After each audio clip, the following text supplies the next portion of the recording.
신앙은 누구를 따르느냐가 중요합니다. 룻은 나오미를 따라 베들레헴으로 오면서 구원의 은혜와 복을 받았습니다. 하나님께서 아브라함을 부르실 때에 아브라함을 따라 갈대아 우르를 떠난 사람이 있어요. 롯이에요. 그래서 롯은 아브라함을 따라감으로 구원을 받고 복을 받았습니다. 저와 여러분은 인간적인 판단으로 선택하지 말고 우리를 구원하시고 우리에게 복을 주시는 예수님만 따라가시기를 축복합니다. 아멘. 이 룻기서 말씀을 통해서 예수님을 만나십시오. 어떻게 예수님을 만날 수 있습니까? 보아스를 통해서 예수님을 만날 수 있습니다. 보아스는 예수님의 모형입니다. 보아스의 모습에서 우리는 예수님의 모습을 볼 수 있습니다. 보아스는 기업 물을 자로 등장합니다. 이 기업 물을 자라는 말은 구속자라는 뜻입니다.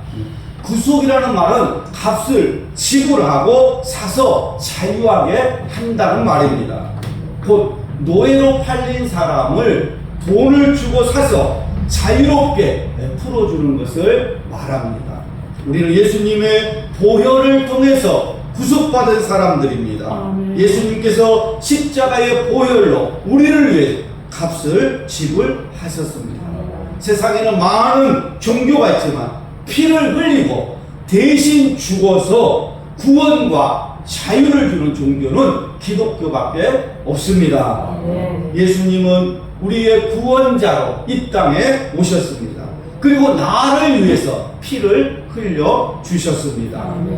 이 구약에서 기업을 물은다고 할 때 그 대상이 세 가지가 있습니다. 먼저 하나님은 땅을 구속해 주십니다. 하나님은 각 지파에게 땅을 분배해 주셨습니다. 그런데 문제는 사람이 돈이 없어서 땅을 팔았습니다. 그러면 땅의 소유가 다른 사람에게 넘어갑니다. 하나님은 이런 경우를 대비해서 그 땅을 다시 회복할 수 있는 길을 열어 놓으셨습니다. 땅을 팔았다 하더라도 50년째가 되는 이 희년이 되면 원래 주인에게 돌아가도록 정한 것입니다.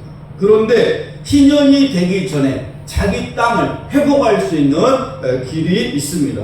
그것은 누군가가 값을 지불하고 사서 원래 주인에게 돌려주는 것입니다. 그리고 하나님은 노예를 구속해 주십니다. 어떤 사람이 돈이 없으면 종으로 팔려가거나 노예로 팔려가게 됩니다. 근데 누군가가 그 사실을 알고 그를 위해 값을 지불해주면 그 사람은 자유를 얻게 됩니다. 일정한 시간이 지나면 종과 노예도 자유롭게 되는 것이 이스라엘 민족의 법입니다. 그리고 하나님은 과부를 구속해 주십니다. 남편이 아들이 없어 죽으면 가장 가까운 친척이 그 집과 후손을 돌봐야 할 책임이 있습니다. 그런데 조건이 있습니다.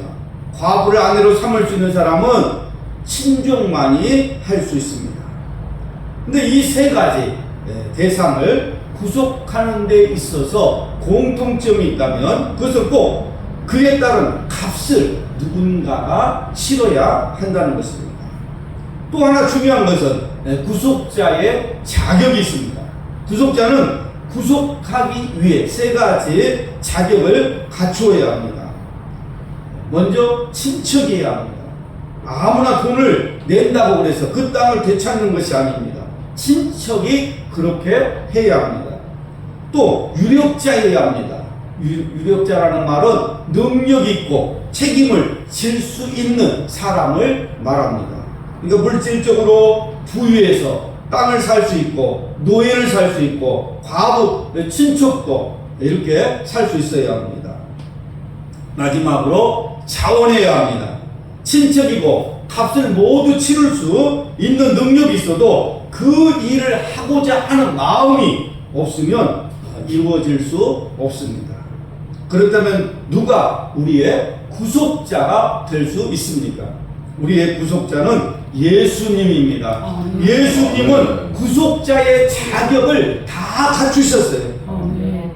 예수님은 우리의 인간의 몸을 입고 이 땅에 오셨습니다. 그러므로 예수님은 우리의 친척이 되셔요. 히브리서 2장 11절부터 읽어보시면 이해가 될 것입니다. 그리고 예수님은 구속의 능력을 소유하셨습니다. 예수님은 하늘과 땅의 모든 권세를 소유하신 분이십니다.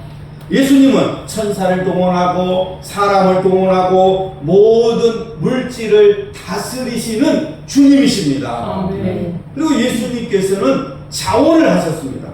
아무리 신적이요 능력이 있다 할지라도 자원하는 마음이 없으면 구속자가 될 수 없습니다. 히브리서 10장 7절 말씀에 하나님이여 보시옵소서 두루마리 책에 나를 가리켜 기록된 것과 같이 하나님의 뜻을 행하려 왔나이다. 그러니까 예수님께서는 얼마든지 십자가를 피할 수 있었지만 우리를 구속하기 위하여 자원하여 생명을 내어 주심으로 값을 지불하셨습니다. 그러니까 기업을 물은다는 것은 샀다라는 뜻입니다. 예수 그리스도가 피값으로 우리를 사셨습니다. 예수님은 우리를 사기 위해 자신의 몸을 내어 주셨습니다. 주님이 나를 위해 십자가에서 죽으신 것입니다.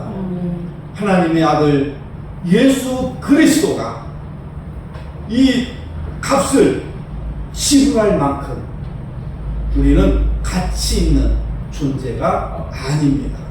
우리는 흠이 많습니다. 깨끗하지도 않습니다.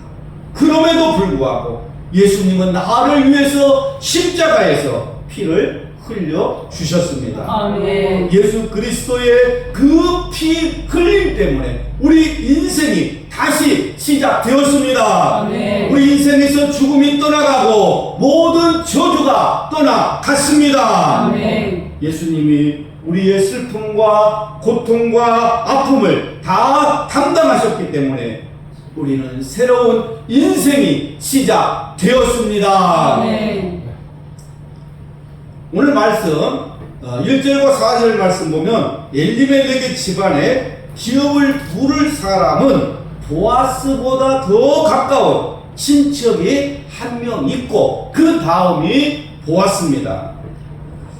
그래서 보아스가 성문에 올라가서 이 엘리멜렉의 기업 물을 자와 성읍의 장로들을 불러 모았습니다. 보아스가 기업 물을 자에게 엘리멜렉의 이 소유지를 사라고 했더니 그가 엘리멜렉의 땅을 탐내서 기업을 물으겠다고 대답합니다. 그때 보아스가 죽은 자의 아내 모압 여인 룻을 책임지고 죽은 자의 이름으로 기업을 이어야 한다고 하니까 그 사람은 못하겠다고 거절을 합니다. 땅을 구속할 수 있어도 룻은 구속할 수 없다는 것입니다. 땅을 구속하는 일은 쉬운 일입니다. 이 값을 지불한 후에 그 땅에다 농사 지으면 되는 것입니다. 그런데 아내를 데려오는 것은 쉬운 일이 아닙니다. 평생 그 사람을 책임을 져야 됩니다.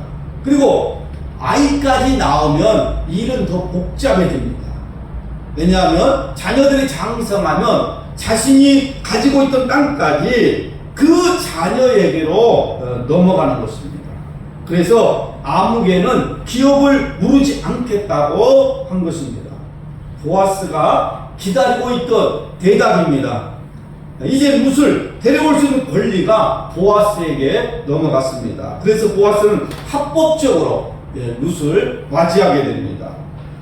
우리는 기업 물을 자를 제대로 만나야 합니다. 나를 사랑하고 내 형편을 알고 나를 위로해 주실 분은, 나를 책임져 주실 분은 예수 그리스도밖에 없습니다. 아멘. 세상 사람들은 자기 유익이 있을 때만 가까이 하지만 그러나 예수님은 나를 위해서 생명을 내어 주셨습니다. 아멘. 이 세상에서 보아스와 같은 사람 없습니다. 아멘. 예수님과 같은 사람 없습니다. 아멘. 예수님만이 우리의 보아스가 되십니다. 아멘.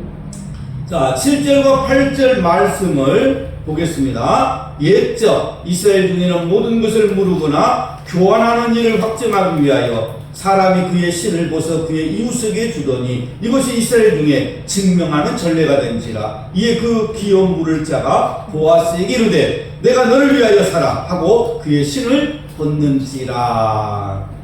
신을 벗는 것은 이 유대인의 풍습에 소유권을 양도하는 것을 의미합니다. 이스라엘 백성들은 그런 사람의 얼굴에 심을 뱉었어요.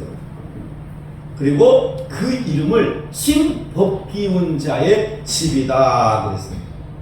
이 내용이 어디 나오느냐? 신명기 25장 7절에 보면 나옵니다. 그러니까 하나님 앞에 사명을 감당하지 않고 책임을 다하지 않은 자의 집을 일컬어서 심 벗기운 자의 집이다. 그래서 책임을 감당하지 않고 의무를 감당하지 않는 사람은 침을 뱉고 침 벗기운 자의 집이다.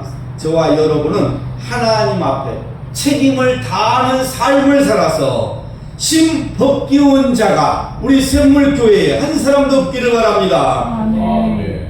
9절과 10절 말씀입니다. 보아스가 장로들과 모든 백성에게 이르되 내가 엘리멜렉과 기론과 말론에게 있던 모든 것을 나오미의 손에서 산 일에 너희가 오늘 증인이 되었고 또 말론의 아내 모압 여인 룻을 사서 나의 아내로 맞이하고 그 죽은 자의 기업을 그의 이름으로 세워 그의 이름이 형제중과 그의 성문에서 끊어지지 아니하게 하며 너희가 오늘 증인이 되었느니라.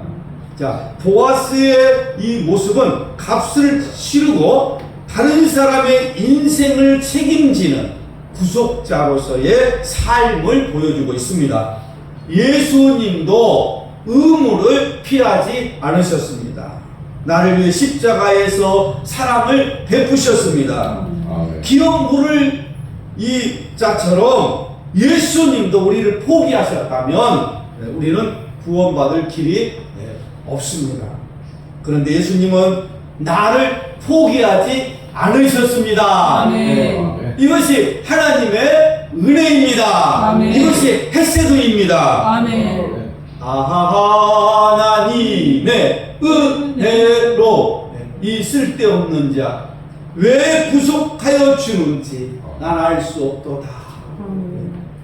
내가 믿고 또 의지하는 내 모든 형편 아시는 주님, 늘 내 형편도 아시니까 늘 보호해 주실 것을 나는 확실히 압니다. 아멘. 우리의 구속자는 예수 그리스도이십니다. 아멘. 주님께서 값을 치르고 나를 구속하셨습니다. 아멘. 그렇다면 우리도 값을 치르고 주님을 따라가는 것은 너무나도 당연한 것입니다. 예수님처럼 보아스처럼 이제는 우리가 그렇게 할 차례입니다. 문제는 언제 대가를 지불할 것인가? 언제 내가 주님을 위해서 대가를 지불할 것인가? 젊은 날에 대가를 지불할 것인가? 아니면 천국 갈 날을 앞에 두고 대가를 지불할 것입니다. 여러분 생각해 보십시오. 나는 주님을 위해서 언제 대가를 지불할 것인가? 나는 주님을 위해서 언제 살 것인가? 젊은 날에 내가 주님을 위해서 내가 살 것인가? 아니면 노년이 되어서 그때 주님을 위해서 살 것인가? 기업 물을 자는 자신이 의무를 감당하겠다고 했으면 예수님의 족보 속에 그 사람의 이름이 기록되었을 것입니다. 그가 기업을 책임지겠다고 했으면은 성경에 그 이름이 기록되었을 것입니다. 그런데 머리를 굴리다가 그는 축복을 걷어차고 말았습니다. 훌륭한 그리스도인이 되기를 원하십니까? 값을 지불할 줄 알아야 합니다. 보아스는 값을 지불할 줄 알았습니다. 그 결과 엄청난 복을 받았습니다. 예수님의 족보에 들어가는 복을 받았습니다. 아멘. 저와 여러분은 기회를 놓치지 말고 기회를 붙잡는 자가 되어서 보아스처럼 축복의 대열에 들어가시기를 주님의 이름으로 축복합니다. 아멘.